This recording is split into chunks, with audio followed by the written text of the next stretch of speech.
Dahil sa weekends ngayon, magpapasyal si Gab. Sa Boracay daw. Nagawaran ka?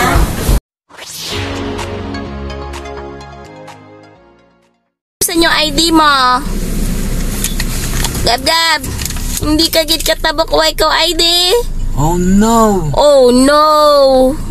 Where is it? Where is it?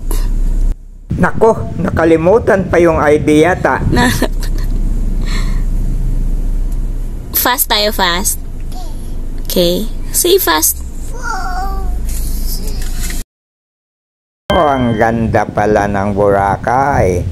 Pero mag-ingat kayo ngayon dyan dahil may bagyong paparating, baka biglang umulan. Kahit mainit ang panahon, kung sa bagay sabi ng Pag-asa ay wala pa sa Philippine Area of Responsibility. Please follow my Facebook page, comment, like, and share, and subscribe to my YouTube channel, Stories of Uncle Paeng.